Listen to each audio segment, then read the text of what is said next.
সকালে ঘুম থেকে ওঠার পর থেকে রাতে ঘুমানোর আগে পর্যন্ত আমরা প্রতিদিন শত শত সিদ্ধান্ত নিই। কি করব, কি খাবো, কি পরবো, কি কিনবো, কোথায় যাব, কার সাথে দেখা করব, কি বিশ্বাস করব, কাকে বিশ্বাস করব, এরকম আরও অনেক কিছু। আশ্চর্যের ব্যাপার হলো আমরা ভাবি আমাদের এই সিদ্ধান্তগুলো পুরোপুরিভাবে আমাদের নিজের সিদ্ধান্ত, কিন্তু আমাদের সিদ্ধান্তগুলোর বেশিরভাগ সিদ্ধান্ত আসলে আমাদের নিজের নয়। আমাদের মস্তিষ্ক প্রতিটা সিদ্ধান্ত নেওয়ার সময় এক ধরনের সিস্টেমেটিক মেন্টাল শর্টকাট ইউজ করে, যেটাকে বলে কগনিটিভ বায়াস। এই কগনিটিভ বায়াস আমাদের চিন্তাভাবনা, বিচার বিশ্লেষণ, আমাদের আচরণ সব কিছুকেই সাইলেন্টলি এমনভাবে কন্ট্রোল করে যে আমরা টেরও পাই না, যার ফলে আমাদের কাছে আমাদের সিদ্ধান্তগুলো যুক্তিসঙ্গত মনে হলেও অনেক সময় আমাদের নেওয়া সিদ্ধান্ত আমাদের মারাত্মক ভুলের দিকে নিয়ে যায়। তাই এই ভিডিওতে 7টা মোস্ট ইম্পর্টেন্ট কগনিটিভ বায়াস সম্পর্কে আলোচনা করব। এই ভিডিওতে ডিটেলে জানবো এই কগনিটিভ বায়াসগুলো কিভাবে কাজ করে, আমাদের জীবনের বিভিন্ন ক্ষেত্রে এগুলো কতটা ক্ষতিকর প্রভাব ফেলে, এবং এটাও জানবো কিভাবে এই কগনিটিভ বায়াসগুলো থেকে নিজেকে দূরে রাখা যায়। আর সবচেয়ে গুরুত্বপূর্ণ বিষয় হলো কগনিটিভ বায়াসগুলো থেকে নিজেকে দূরে রাখতে পারলে তবে আপনি যে কোনো কিছু যুক্তি দিয়ে চিন্তা করতে পারবেন এবং সঠিক সিদ্ধান্ত নিতে পারবেন। তাই এই ভিডিওতে যে কগনিটিভ বায়াসগুলো আলোচনা করেছি সেগুলোর প্রত্যেকটা সম্পর্কে সচেতন থাকা অত্যন্ত জরুরি। যেহেতু এই ভিডিওতে সবকিছু ডিটেলে আলোচনা করেছি তাই ভিডিওটা অনেকটাই বড়, কিন্তু আমি শিওর ভিডিওটা শেষ পর্যন্ত দেখার পর আপনার মনে হবে এই ভিডিওতে আলোচনা করা প্রতিটা কনসেপ্ট সম্পর্কে জানা আপনার জন্য সত্যিই জরুরি ছিল। তাই আর সময় নষ্ট না করে চলুন শুরু করা যাক। প্রথম কগনিটিভ বায়াসটা হলো ব্যান্ডওয়াগন এফেক্ট। কিছুদিন আগে সোশ্যাল মিডিয়া জিবলি আর্ট পিকচারে ভরে গেছিল।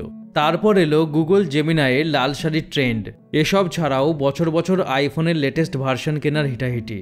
এগুলোর পিছনে ব্যান্ডওয়াগন এফেক্ট কাজ করে। ব্যান্ডওয়াগন এফেক্ট হলো এমন এক ধরনের কগনিটিভ বায়াস যেটার কারণে আমরা কোনো কিছু যুক্তি দিয়ে না ভেবে সবাই করছে শুধুমাত্র এই কারণে আমরাও সেটা করি। অর্থাৎ নিজের বিচার বুদ্ধি কাজে না লাগিয়ে অন্ধভাবে ট্রেন্ড ফলো করাই হলো ব্যান্ডওয়াগন এফেক্ট। সকাল থেকে রাত ঘরে বাইরে অফিসে বন্ধুদের সাথে আড্ডায় সোশ্যাল মিডিয়ায় সব জায়গাতেই আমরা ব্যান্ডওয়াগন এফেক্টের শিকার হই। যেমন ধরুন আপনি অ্যাকশন মুভি দেখতে পছন্দ করেন না, একটা নতুন অ্যাকশন মুভি রিলিজ হলো, আপনি দেখলেন আপনার বন্ধুরা সবাই এই নতুন মুভিটা নিয়ে কথা বলছে। এই অবস্থায় আপনার স্বাভাবিকভাবেই মনে হলো আপনারও মুভিটা একবার দেখা উচিত, তাই আপনিও মুভি দেখতে চলে গেলেন। এবার ধরুন আপনি আপনার অফিসের মিটিংয়ে আছেন, কোনো একটা বিষয়ে সবাই সহমত কিনা জানতে চাওয়া হলো। আপনি দেখলেন আপনি ছাড়া বাকি সবাই একমত হয়েছে। এক্ষেত্রে দেখা যাবে সেই বিষয়ে তাদের সঙ্গে আপনার একমত হওয়ার সম্ভাবনাই বেশি, কিন্তু হতে পারে আপনার বিষয়টা একেবারে ভালো লাগেনি। আবার খেয়াল করে দেখবেন একজন সেলিব্রিটি কোনো একটা প্রোগ্রামে কোনো বিশেষ স্টাইলের ড্রেস পরলে কয়েকদিনের মধ্যেই মার্কেটে সেই ড্রেস চলে আসে এবং সব কপি বিক্রি হয়ে যায়। স্টক মার্কেট ইনভেস্টমেন্টের ক্ষেত্রেও ব্যান্ডওয়াগন এফেক্ট দেখা যায়। যখন দাম বাড়ার আশায় কেউ একজন কোনো একটা স্টক কিনতে শুরু করে তখন তার চেনা পরিচিত অনেকেই সেই একই স্টক কিনতে শুরু করে। এমনকি ইলেকশনের সময় আমরা ব্যান্ডওয়াগন এফেক্টের শিকার হই। অনেক মানুষই কোনো প্রার্থীকে শুধু এই কারণে ভোট দেয় যে বেশিরভাগ মানুষ তাকে সমর্থন করছে। এক্ষেত্রে প্রার্থীর আদর্শ বা যোগ্যতা নিয়ে কোনো চিন্তাভাবনা না করেই কেবল মেজরিটির সাথে থাকতে এবং নিরাপদ থাকতেই মানুষ ভোট দেয়। এতটাই পাওয়ারফুল এই ব্যান্ডওয়াগন এফেক্ট। ব্যান্ডওয়াগন এফেক্ট আমাদের জীবনের বিভিন্ন ক্ষেত্রে নেগেটিভ প্রভাব ফেলে। প্রথমত ব্যান্ডওয়াগন এফেক্ট স্বাধীনভাবে চিন্তা করার ক্ষমতা কমিয়ে দেয়। যখন আমাদের চারপাশের সবাই কোনো ট্রেন্ড বা মতামতকে সমর্থন করে আমরা কোনো রকম কোনো ভাবনা চিন্তা না করেই সেটাকে ফলো করতে শুরু করি। আমরা বিশ্লেষণ করে দেখি না বিষয়টা সত্যি সঠিক কিনা, বরং ধরে নিই যেহেতু সবাই করছে তাই ঠিকই হবে। আর সময়ের সাথে সাথে এই অভ্যাস আমাদের ক্রিটিক্যালি চিন্তা করার এবং নিজস্ব সিদ্ধান্ত নেওয়ার ক্ষমতাকে দুর্বল করে দেয়, যার ফলে আমরা খারাপ ফাইন্যান্সিয়াল ডিসিশন নিই, অনেক অপ্রয়োজনীয় জিনিস কিনি, সোশ্যাল মিডিয়ায় খারাপ জিনিসকে জনপ্রিয় করে তুলি এবং পলিটিক্যাল সিনারিওতে ভুল অযোগ্য প্রার্থীকে বেছে নিই। তাহলে এবার প্রশ্ন হলো ব্যান্ডওয়াগন এফেক্ট থেকে বাঁচার উপায় কি? ট্রেন্ডে গা ভাসিয়ে কোনো কিছু করার আগে নিজের যুক্তি দিয়ে বিষয়টা বোঝার চেষ্টা করুন। নিজেকে প্রশ্ন করুন সবাই করছে তাই আমিও কি সেই কারণে এটা করছি? যে কোনো ট্রেন্ডের পিছনের আসল তথ্য যাচাই করুন। অন্যদের সিদ্ধান্তকে অন্ধভাবে অনুসরণ না করে যুক্তি দিয়ে চিন্তা করুন। কোনো প্রভাবশালীর প্রভাবে প্রভাবিত হয়ে বা ভিড় থেকে দলছুট হয়ে যাওয়ার ভয়ে কখনোই তাড়াহুড়ো করে সিদ্ধান্ত নেবেন না। গুরুত্বপূর্ণ সিদ্ধান্ত নেয়ার আগে সময় নিয়ে যুক্তি দিয়ে ভাবনা চিন্তা করুন। সব দিক বিচার বিবেচনা করে তবেই সিদ্ধান্ত নিন। নেক্সট, 2 নম্বর কগনিটিভ বায়াস, অস্ট্রিচ বায়াস। স্মোকাররা জানে স্মোকিং তাদের স্বাস্থ্যের জন্য ক্ষতিকর, তবুও তারা স্মোকিং চালিয়ে যায় নিজেদেরকে এই বুঝিয়ে যে আমার কিছু হবে না, গুরুতর কিছু ঘটার আগেই আমি স্মোকিং ছেড়ে দেব। এটাই হলো অস্ট্রিচ বায়াস। অস্ট্রিচ বায়াসের কারণে আমরা অবচেতনভাবে নেগেটিভ বিষয়কে ইগনোর করি। অস্ট্রিচ বায়াসের শিকার হয়ে নেগেটিভ রেজাল্টের প্রমাণ থাকা সত্ত্বেও আমরা সক্রিয়ভাবে সেটাকে অগ্রাহ্য করি, সেটাকে ব্যতিক্রম হিসাবে বা সেরকম গুরুত্বপূর্ণ বিষয় নয় বলে মনে করি। অস্ট্রিচ বায়াসের মূলে রয়েছে অস্বস্তি আর অ্যাংজাইটি থেকে নিজেকে রক্ষা করার তীব্র ইচ্ছা। অস্ট্রিচ বায়াসের কারণে আমরা কোনো সমস্যার অস্তিত্ব সম্পর্কে অবগত থাকা সত্ত্বেও সেটার মুখোমুখি হওয়া এড়িয়ে চলি এই আশায় যে সেটা নিজে থেকেই সমাধান হয়ে যাবে। আর এটাই অস্ট্রিচ বায়াসের সবচেয়ে ভয়ানক দিক, কারণ সমস্যা আছে জানার পরেও সমস্যার সমাধান না করে সমস্যাকে এড়িয়ে গেলে পরবর্তীকালে সমস্যারও বাড়ে, কমে না। Health, wealth, relationship, personal, professional জীবনের বিভিন্ন ক্ষেত্রে আমরা অস্ট্রিচ বায়াসের শিকার হই। অস্ট্রিচ বায়াসের কারণেই অনেক অতিরিক্ত প্রয়োজনীয় খরচ করার পর আমরা আমাদের ক্রেডিট কার্ডের বিল দেখতে চাই না। বড় ধরনের লস হওয়ার পর আমরা ব্যাংক স্টেটমেন্ট ইগনোর করি। গুরুতর অসুস্থতার প্রাথমিক লক্ষণ দেখা দিলে আমরা হেলথ চেকআপের বিষয়টা এই আশায় এড়িয়ে যাই যেটা নিজে থেকেই সেরে যাবে। অস্ট্রিচ বায়াসের জন্যই অফিসের কোনো টার্গেট মিস করলে বা আমাদের পারফরমেন্স খারাপ হলে সমালোচনা ও নেগেটিভ ফিডব্যাকের ভয়ে এইচআর ও ম্যানেজারের পাঠানো পারফরমেন্স ইভ্যালুয়েশন মেলগুলো আমরা চেক করি না। আবার ব্রেকআপের ভয়ে পার্টনারের রেড ফ্ল্যাগগুলো চোখে পড়ার পরও নিজের মনকে বোঝাই সব ঠিক হয়ে যাবে। অস্ট্রিচ বায়াসের শিকার হয়ে নেগেটিভিটি এড়িয়ে যাওয়ার প্রবণতার কারণে জীবনের প্রতিটা ক্ষেত্রে বিরাট নেগেটিভ প্রভাব পড়ে।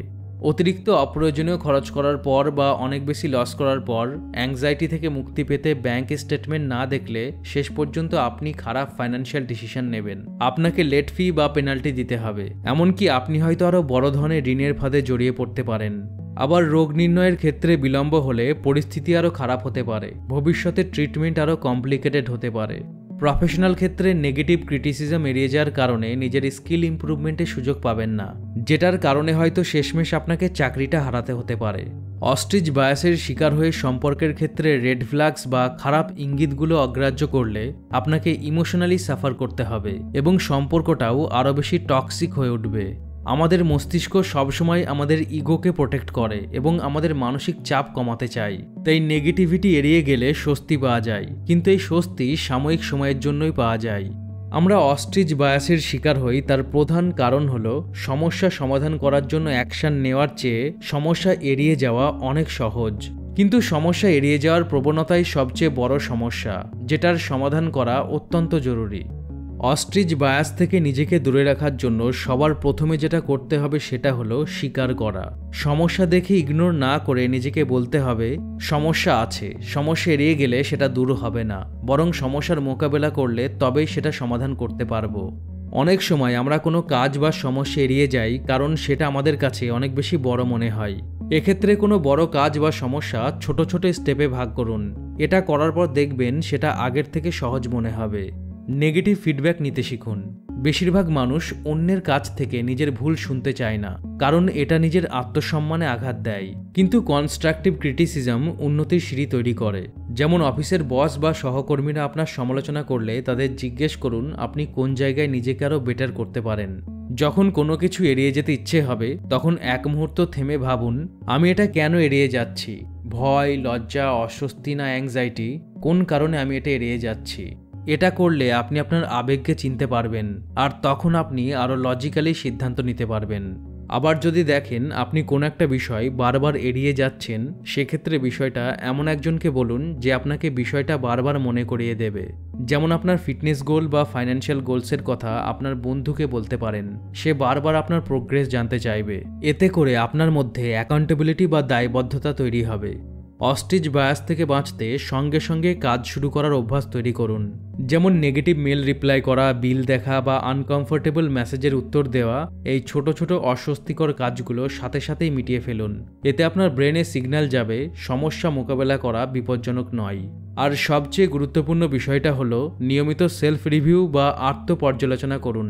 প্রতি সপ্তাহে বা মাসে নিজেকে প্রশ্ন করুন, আমি কোন বিষয়গুলো এড়িয়ে যাচ্ছি, কেন এড়িয়ে যাচ্ছি, আমি এখন কোন অ্যাকশন নিতে পারি। এছাড়াও নিজেকে পুরস্কৃত করতে পারেন। যখনই আপনি এমন কোনো কাজ করবেন যেটা আগে এড়িয়ে যেতেন, নিজেকে রিওয়ার্ড দিন। এতে আপনার ব্রেন প্রবলেম ফেস করার বিষয়টাকে পজিটিভলি নেবে। Next, bias number 3, outcome bias. মনে করুন আপনি এক বিরাট বড় কোম্পানির ম্যানেজার। আপনার সামনে একটা বিশাল বড় সমস্যা। এই সমস্যা সমাধানের জন্য আপনাকে একটা কঠিন সিদ্ধান্ত নিতে হবে। আপনার টিম সব ডেটা অ্যানালিসিস করে আপনাকে একটা পার্টিকুলার অ্যাকশন নেওয়ার পরামর্শ দিয়েছে, যেটা সমস্যার সমাধান করবে। কিন্তু আপনার মনের মধ্যে এক অদ্ভুত অনুভূতি, অর্থাৎ আপনার গাট ফিলিং সম্পূর্ণ আলাদা কিছু করার কথা বলছে। এই সিচুয়েশনে সব তথ্য ও পরামর্শ দূরে সরিয়ে রেখে আপনি আপনার মনের কথা শুনলেন। আর অবাক করার বিষয় হলো, শেষ পর্যন্ত দেখা গেল আপনার সিদ্ধান্তটাই সঠিক প্রমাণিত হলো। এক্ষেত্রে অনেকেই বলবে, তথ্যের চেয়ে নিজের অনুভূতিকে বিশ্বাস করাই ভালো। এটাই হলো আউটকাম বায়াস। আউটকাম বায়াস আমাদের এমনভাবে প্রভাবিত করে, যেটার কারণে আমরা কোনো সিদ্ধান্তের মান বিচার করি সেটার আউটকাম বা ফলাফলের ভিত্তিতে, সেই সিদ্ধান্ত নেয়ার প্রক্রিয়ার গুণমানের ভিত্তিতে নয়। সহজভাবে বললে, আউটকাম বায়াস আমাদের ভাবতে শেখায় কোনো কিছুর ফলাফল ভালো মানেই সেটা ভালো, আর ফলাফল খারাপ মানেই সেটা খারাপ।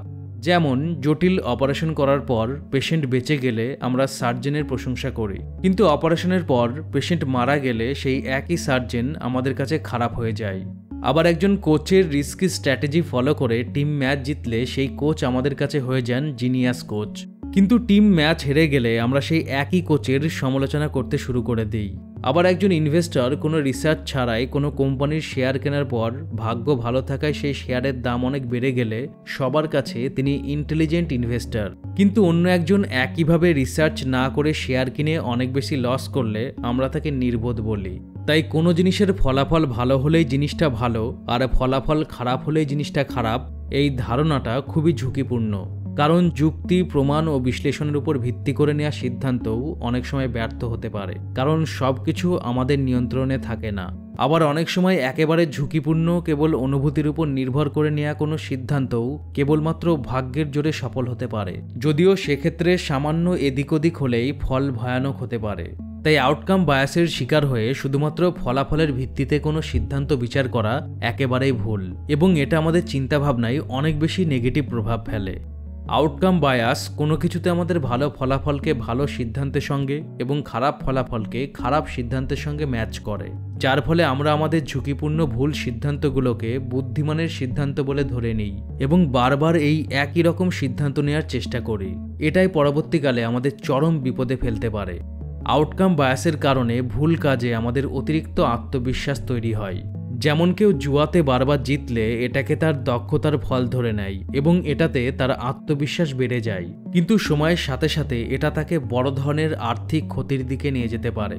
সাফল্যকে ভালো সিদ্ধান্তের সমতুল্য মনে করার কারণে আউটকাম বায়াস আমাদের অপ্রয়োজনীয় রিস্ক নিতে উদ্বুদ্ধ করে, আর এটাই পরবর্তীকালে বড় ধরনের ফাইন্যান্সিয়াল লস বা পেশাগত ব্যর্থতার কারণ হয়ে উঠতে পারে। আউটকাম বায়াস লিডারশিপ এবং ম্যানেজমেন্টের ক্ষেত্রে বড় ধরনের নেগেটিভ প্রভাব ফেলে। যদি কোনো অফিসের উঁচু র্যাঙ্কের অফিসিয়ালরা প্রসেস আর লজিক বিবেচনা না করে শুধুমাত্র রেজাল্টের উপর ভিত্তি করে প্রমোশন ও পানিশমেন্ট দেন, তাহলে এমন একটা কালচার তৈরি হবে যেখানে এমপ্লয়িরা সঠিক স্ট্র্যাটেজিতে কাজ করার পরিবর্তে কেবল ফলাফলের পিছনে ছুটতে থাকবে। আর এটা যে কোনো অর্গানাইজেশনে নতুন কিছু শেখার এবং ক্রিয়েটিভলি কাজ করার জন্য ক্ষতিকর। আউটকাম বায়াসের কারণে আমরা বোঝার চেষ্টা করি না সিদ্ধান্ত নেওয়ার সময় কোন তথ্য দেখা হয়েছে, কোন যুক্তিকে অনুসরণ করা হয়েছে, সিদ্ধান্ত নেওয়ার সময় পরিস্থিতিটাই বা কেমন ছিল। এই বিষয়গুলো বিবেচনা না করার ফলে আমরা বাস্তব ছবিটা দেখতে পাই না, যেটার প্রভাব পড়ে আমাদের চিন্তাধারায়, আর তার ফলে ভালো সিদ্ধান্ত নেওয়ার ক্ষমতা হ্রাস পায়। তাহলে এবার প্রশ্ন হলো, কিভাবে আউটকাম বায়াস কাটিয়ে উঠবেন? প্রথমত, শুধুমাত্র ফলাফলের পরিবর্তে সিদ্ধান্ত গ্রহণের প্রক্রিয়ার উপর মনোযোগ দিতে হবে। ভালো সিদ্ধান্ত নিতে চাইলে সিদ্ধান্তের পিছনের যুক্তি, তথ্য, স্ট্র্যাটেজির উপর মনোযোগ দিতে হবে। কোনো সিদ্ধান্তকে ভালো বা খারাপ বলার আগে প্রশ্ন করুন, সিদ্ধান্তটি কি যুক্তিসঙ্গত, তথ্যভিত্তিক, সেই সময় উপলব্ধ সবচেয়ে উপযুক্ত তথ্যের উপর ভিত্তি করেই কি সিদ্ধান্ত নেওয়া হয়েছিল। আউটকাম বায়াস থেকে বাঁচার জন্য লাক বা ভাগ্যকে স্কিল বা দক্ষতা থেকে আলাদা করতে হবে। এটা স্বীকার করতে হবে যে কখনো কখনো ভালো ফলাফল কেবল ভাগ্যের কারণে আসে, আবার কখনো ভালো সিদ্ধান্তের পরেও ফলাফল খারাপ হতে পারে। তাই সফল মানেই সিদ্ধান্ত সঠিক, এটা ধরে নেওয়া বন্ধ করতে হবে। আউটকাম বায়াস থেকে বাঁচার জন্য প্রিমর্টাম মেথড একটা কার্যকারী উপায়। কোনো সিদ্ধান্ত নেয়ার আগে কল্পনা করুন সিদ্ধান্ত ব্যর্থ হলে সবচেয়ে খারাপ কি হতে পারে। নিজেকে প্রশ্ন করুন কোথায় কোন ধরনের ভুল হতে পারে। এটা আপনাকে রিস্ক বুঝতে সাহায্য করবে এবং ফলাফলের উপর আপনার অতিরিক্ত আত্মবিশ্বাস কমাবে। Next, number 4, choice supportive bias. ধরুন আপনি একটা দামি ফোন কিনলেন, ধরা যাক আইফোন। যদিও আরও সস্তায় একটা অ্যান্ড্রয়েড ফোন পাওয়া যেত, কিন্তু যেহেতু আপনি আইফোন কিনে ফেলেছেন তাই সাবকনসিয়াসলি আপনি শুধু এটার ভালো দিকগুলোই লক্ষ্য করছেন। ক্যামেরাটা দারুণ, ফোনটা খুবই স্মুথ চলছে, কিন্তু ফোনের খারাপ দিকগুলো, যেমন ব্যাটারি লাইফ তেমন ভালো না, ফোনটা একটু বেশিই দামি, এগুলো আপনি ইগনোর করছেন। এমনকি যখন আপনি দেখছেন কোনো অ্যান্ড্রয়েড ফোন একই ফিচার সহ কম দামে পাওয়া যাচ্ছে, তখন আপনি যুক্তি দেখাচ্ছেন সে যতই কম দামে পাওয়া যাক অ্যাপেলের কোয়ালিটির সাথে কখনোই ম্যাচ করতে পারবে না। এক্ষেত্রে আপনি আসলে চয়েস সাপোর্টিভ বায়াসের শিকার হয়েছেন। চয়েস সাপোর্টিভ বায়াস হলো এমন এক কগনিটিভ বায়াস যেটার কারণে আমরা কোনো সিদ্ধান্ত নেয়ার পর আমাদের সিদ্ধান্তের নেগেটিভ দিকগুলো ইগনোর করি এবং পজিটিভ দিকগুলোতে বেশি ফোকাস করে আমাদের সিদ্ধান্তকে সঠিক প্রমাণ করার চেষ্টা করি। সহজভাবে বললে, আমরা যখন কিছু বেছে নিই তখন আমাদের মস্তিষ্ক সেই জিনিসটার শুধুমাত্র ভালো দিকগুলো দেখিয়ে আমাদের সিদ্ধান্তকে যুক্তিসঙ্গত প্রমাণ করার চেষ্টা করে। এক্ষেত্রে আমাদের ব্রেন আমাদের ইগোকে রক্ষা করার চেষ্টা করে, যাতে আমরা বিশ্বাস করি আমাদের সিদ্ধান্ত সঠিক। কেরিয়ার থেকে শুরু করে লাইফ পার্টনার বেছে নেওয়া, আমাদের জীবনের সব ক্ষেত্রেই চয়েস সাপোর্টিভ বায়াসের প্রভাব কাজ করে। যেমন ধরুন আপনি একজন স্টুডেন্ট, কলেজ অ্যাডমিশনের জন্য আপনার বাবা একটা কলেজের নাম সাজেস্ট করলো, কিন্তু আপনি সেটার পরিবর্তে নিজের সিদ্ধান্তে অন্য একটা কলেজে ভর্তি হলেন। এবার দেখা গেল সেই কলেজের ক্লাস কোয়ালিটি ভালো না এবং প্লেসমেন্ট অপরচুনিটি আপনি যতটা ভালো ভেবেছিলেন ততটা ভালো না। এই অবস্থায় আপনি আপনার সিদ্ধান্তকে সঠিক প্রমাণ করার জন্য যুক্তি দিচ্ছেন কলেজের পরিবেশটা ভালো, প্রফেসররা বেশ ফ্রেন্ডলি। আবার খেয়াল করবেন, নিজের চয়েসে নতুন গাড়ি কেনার পর আমরা যখন ছোটোখাটো সমস্যা যেমন মাইলেজ কম, অতিরিক্ত সার্ভিসিং খরচ, এই সব সমস্যার সম্মুখীন হই, তখন আমরা সবাইকে বোঝাই গাড়িটা বেশ কমফোর্টেবল, দেখতেও অনেক বেশি স্টাইলিশ। আমাদের জীবনের এক গুরুত্বপূর্ণ সিদ্ধান্ত হলো একজন লাইফ পার্টনার বেছে নেওয়া। অনেক সময় আমাদের বন্ধু ও আমাদের পরিবার এই বিষয়ে সতর্ক করে, কিন্তু আমরা আমাদের পছন্দের মানুষকেই বেছে নিই। তারপর যখন সম্পর্কে সমস্যা আসে তখন আমরা যুক্তি দেখাই সব সংসারেই সমস্যা থাকে।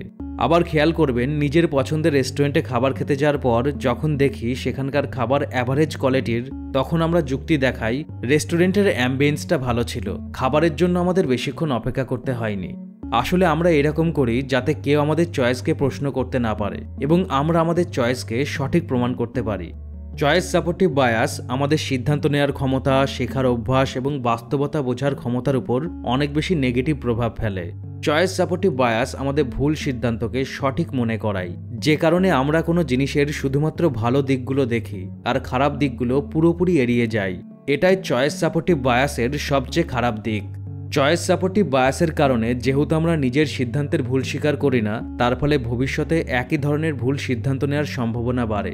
সিদ্ধান্ত নেওয়ার সময় আমরা সত্যিই যে ঝুঁকি ও সমস্যার মুখোমুখি হই, চয়েস সাপোর্টিভ বায়াসের কারণে আমরা ঠিকমতো সেটার মূল্যায়ন করতে পারি না, যার ফলে আমাদের বাস্তবধর্মী সিদ্ধান্ত গ্রহণের সম্ভাবনা অনেক কমে যায়। তাহলে চয়েস সাপোর্টিভ বায়াস থেকে বাঁচবেন কিভাবে? সবার প্রথমে বিনা দ্বিধায় নিজের ভুল স্বীকার করুন। ভুল সিদ্ধান্ত নেয়ার পর এটা সহজভাবে মেনে নিন যে আপনি ভুল সিদ্ধান্ত নিয়েছেন। সিদ্ধান্ত নেয়ার সময় নিজেকে প্রশ্ন করুন, আমি কি শুধু ভালো দিকগুলো দেখছি? আমি কোন খারাপ দিকগুলো এড়িয়ে যাচ্ছি?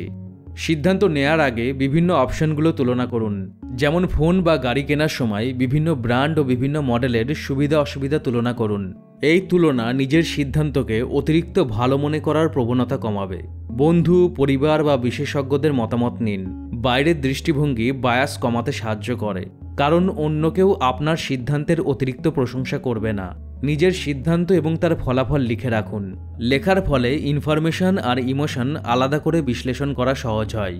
আর সবথেকে গুরুত্বপূর্ণ বিষয়টা হলো সিদ্ধান্ত নেয়ার জন্য শুধুমাত্র মনের যুক্তিতে নির্ভর করবেন না। বড় সিদ্ধান্তের ক্ষেত্রে একটা systematic division review mechanism follow করুন। প্রতি 3 মাসে বা 6 মাসে নিজের সিদ্ধান্তগুলো যাচাই করুন। কোন জিনিসটা ভালো হয়েছে, কোন জিনিসটা খারাপ হয়েছে, এগুলো ভালো করে দেখুন। এটা বায়াস কমাতে সাহায্য করবে এবং ভবিষ্যতে সিদ্ধান্তকে বেটার করবে। Next, number 5, selective perception. ধরুন আপনি কাজের সূত্রে একটা নতুন এলাকায় শিফট করেছেন। এখানে আসার অনেক আগে থেকেই আপনার বন্ধু, আত্মীয় পরিজন ও আপনার চেনা পরিচিত সবাই আপনাকে বারবার বলেছে এই এলাকা সেফ নয়, এখানে ক্রাইম রেট অনেক বেশি। এর ফলে আপনার মস্তিষ্ক ধীরে ধীরে তাদের কথার মধ্য দিয়ে এই এলাকা সম্পর্কে ইতিমধ্যেই একটা ধারণা তৈরি করেছে। তাই এখানে আসার পর থেকেই আশেপাশের ছোটখাটো অপরাধ, দুর্ঘটনা ও সন্দেহজনক কার্যকলাপ আপনার নজরে আসছে। কিন্তু এমন অনেক দিন পেরিয়ে যাচ্ছে যখন খারাপ কিছুই ঘটছে না।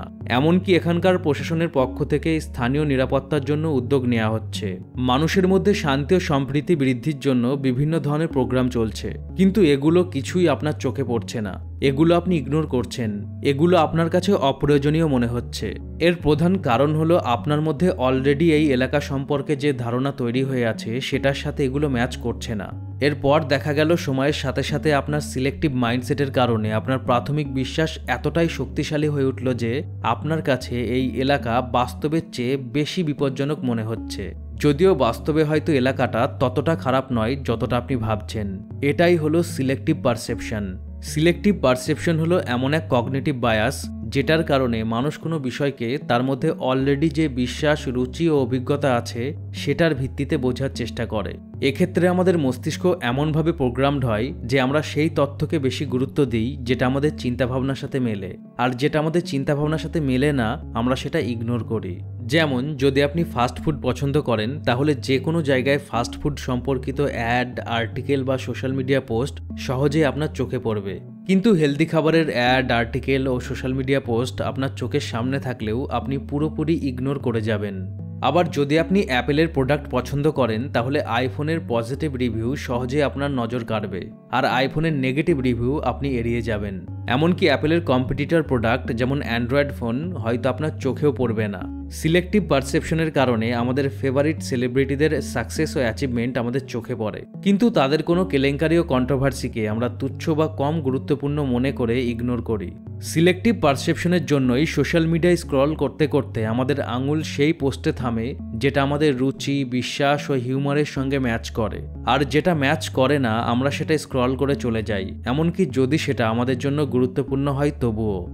বাকি কগনিটিভ বায়াসের মতো সিলেক্টিভ পারসেপশনও আমাদের জীবনের বিভিন্ন ক্ষেত্রে নেগেটিভ প্রভাব ফেলে। সিলেক্টিভ পারসেপশনের কারণে যেহেতু আমরা এমন বিষয়কে গুরুত্ব দিই যেটা আমাদের বিশ্বাসকে সমর্থন করে, তার ফলে কোনো বিষয়ের কমপ্লিট পিকচার দেখা আমাদের জন্য কঠিন হয়ে যায়। কিন্তু সঠিক সিদ্ধান্ত নেয়ার জন্য যে কোনো বিষয়ের পজিটিভ ও নেগেটিভ দুটো দিকই দেখতে হয়। যখন আমরা সিলেক্টিভলি ইনফরমেশন গ্রহণ করি তখন অসম্পূর্ণ বা পক্ষপাতমূলক তথ্যের উপর ভিত্তি করে সিদ্ধান্ত নিই, যার ফলে আমাদের সিদ্ধান্ত খুবই দুর্বল হয়। সিলেক্টিভ পারসেপশনের কারণে আমাদের পুরনো বিশ্বাস ও অভ্যাস সময়ের সাথে সাথে আরও শক্তিশালী হয়ে ওঠে, যার ফলে পুরনো অভ্যাস পরিবর্তন করা বা নতুন অভ্যাস তৈরি করা আমাদের জন্য অনেক বেশি কঠিন হয়ে যায়। সিলেক্টিভ পারসেপশনের শিকার হয়ে কোনো কিছু নেগেটিভ বা পজিটিভ দিকগুলো সিলেক্টিভলি লক্ষ্য করার ফলে আমাদের মনোভাব ও দৃষ্টিভঙ্গি বিশেষভাবে প্রভাবিত হয়। আপনি যদি শুধু নেগেটিভ দিক দেখেন তাহলে আপনি আরও বেশি নেগেটিভ ও ফ্রাস্ট্রেটেড হয়ে যাবেন। আবার শুধুমাত্র পজিটিভ দিক দেখলে আপনার মধ্যে অতিরিক্ত মিথ্যা আত্মবিশ্বাস তৈরি হবে, যেটা অনেক বেশি বিপজ্জনক। তাহলে এবার প্রশ্ন আসে, সিলেক্টিভ পারসেপশন থেকে বাঁচার উপায় কী? সিলেক্টিভ পারসেপশন থেকে বাঁচার প্রথম স্টেপ হলো সেলফ অ্যাওয়ারনেস বা আত্মসচেতনতা। আপনাকে এটা বুঝতে হবে যে আপনার মন ন্যাচারালি যে কোনো তথ্যকে আপনার বিশ্বাসের সাথে ম্যাচ করে।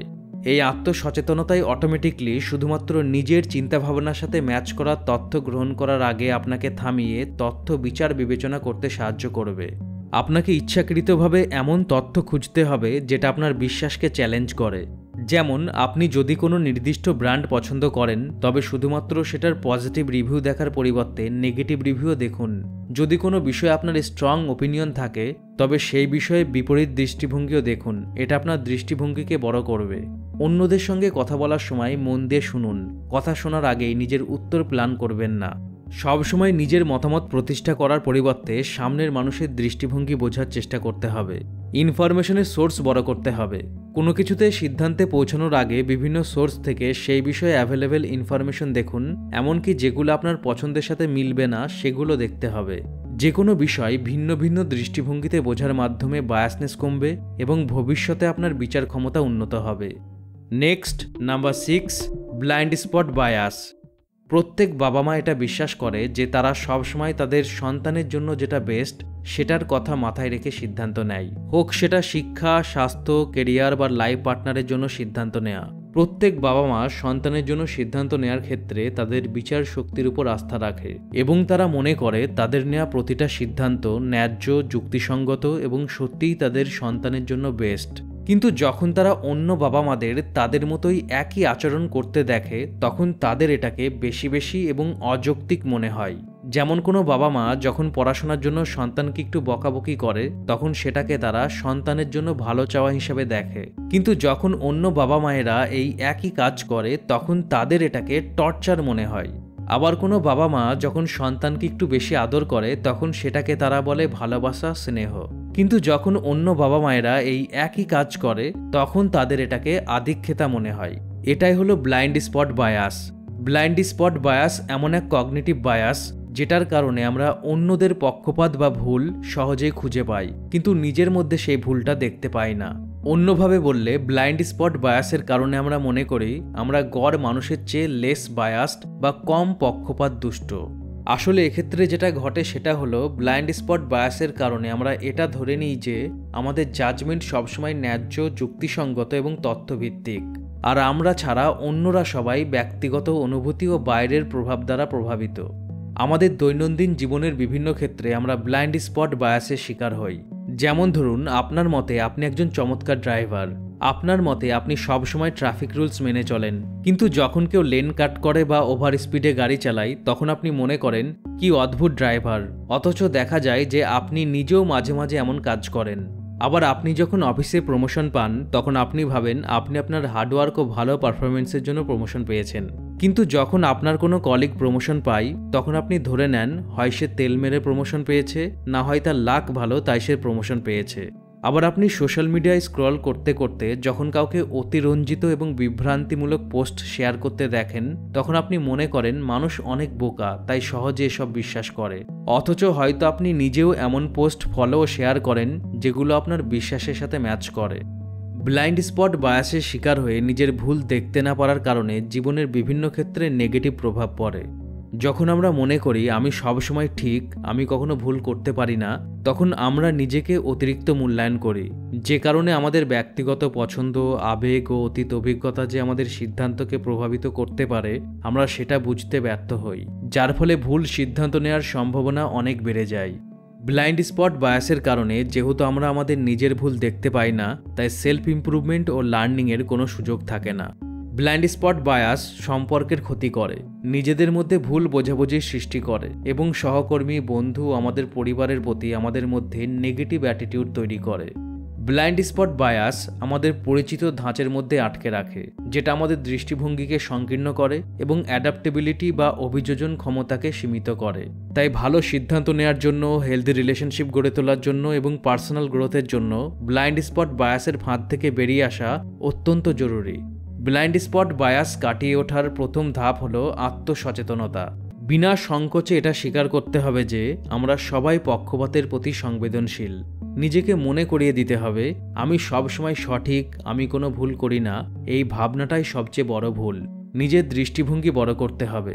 বিশ্বস্ত বন্ধু, সহকর্মী বা মেন্টরের কাছ থেকে নিজের সম্পর্কে কনস্ট্রাকটিভ ক্রিটিসিজম চাইতে হবে। তারা আপনার মধ্যে এমন ব্লাইন্ড স্পট দেখাতে পারবে যা আপনি নিজেও কখনো লক্ষ্য করতে পারবেন না। অন্যদের দৃষ্টিভঙ্গি থেকে পরিস্থিতি দেখার চেষ্টা করতে হবে, বোঝার চেষ্টা করতে হবে আমি যদি ওই সিচুয়েশনে থাকতাম তাহলে কি আমিও এই একই সিদ্ধান্ত নিতাম।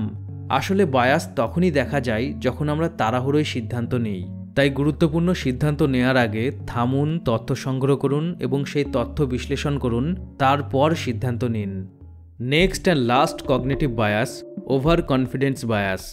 ওভার কনফিডেন্স বায়াস হলো সেই কগনিটিভ বায়াস যেটার কারণে আমরা কোনো কিছুর ফলাফল অনুমান করতে, গুরুত্বপূর্ণ সিদ্ধান্ত নিতে বা কোনো পরিস্থিতি বোঝার ক্ষেত্রে আমরা বাস্তবে যতটা দক্ষ নিজেকে তার থেকে অনেক বেশি দক্ষ মনে করি।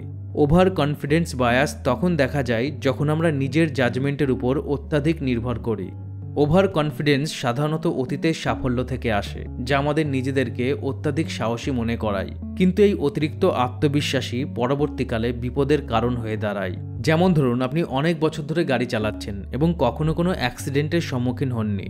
এবার যদি আপনি নিজেকে ফাস্ট অ্যান্ড ফিউরিয়াসের হিরো মনে করতে শুরু করেন এবং ঝুঁকিপূর্ণ কার্যকলাপ যেমন ফাস্ট ড্রাইভিং, রেকলেস ওভারটেকিং বা ট্রাফিক রুলস ইগনোর করতে যান, তাহলে বড়সড় দুর্ঘটনা ঘটে যেতে পারে। আবার ধরুন, আপনি একজন স্টুডেন্ট, আপনি কয়েকটা পরীক্ষায় ভালো রেজাল্ট করেছেন। এবার আপনার মনে হতে পারে নেক্সট এক্সামের জন্য বেশি পড়ার দরকার নেই, সব প্রশ্ন ঠিক পেরে যাব। কিন্তু এবারেই দেখা গেল পরীক্ষার প্রশ্ন কঠিন হলো, সেক্ষেত্রে আপনি কিছুই পারবেন না। আবার যেমন ধরুন, আপনি জিমে কোনো নির্দিষ্ট ওয়েট বহুবার লিফট করেছেন। এবার যদি আপনি নিজেকে ওয়ার্ল্ডস বেস্ট ওয়েট লিফটার কার্লোস নাসার ভাবেন এবং ঠিকভাবে ওয়ার্ম আপ না করেই বেশি ওয়েট লিফট করতে যান, তাহলে বড় ধরনের চোট পেতে পারেন। আবার যেমন ধরুন, আপনি কোনো এক সময় শেয়ার মার্কেটে সামান্য কিছু টাকা ইনভেস্ট করেছিলেন, যেখান থেকে ভালো রিটার্ন পেয়েছেন। এবার যদি আপনি নিজেকে ওয়ারেন বাফেট মনে করতে শুরু করেন এবং যদি ভাবেন আপনি যেখানে ইনভেস্ট করবেন সেটা থেকে ভালো রিটার্ন পেয়ে যাবেন, এই আত্মবিশ্বাসে যদি আপনি অনেক বেশি টাকা ইনভেস্ট করে দেন, তাহলে হয়তো আপনাকে খুব তাড়াতাড়ি পথে বসতে হতে পারে। ওভার কনফিডেন্স বায়াস আমাদের জীবনে অনেক সূক্ষ্ম কিন্তু গুরুত্বপূর্ণ প্রভাব ফেলে। যখন আমরা আমাদের জ্ঞান ও দক্ষতার উপর অতিরিক্ত বিশ্বাস রাখি, তখন আমরা কোনো কিছু ভালো করে বিচার বিবেচনা না করেই সিদ্ধান্ত নিই, যার ফলে আমাদের বড় ধরনের ক্ষতি হওয়ার সম্ভাবনা থাকে।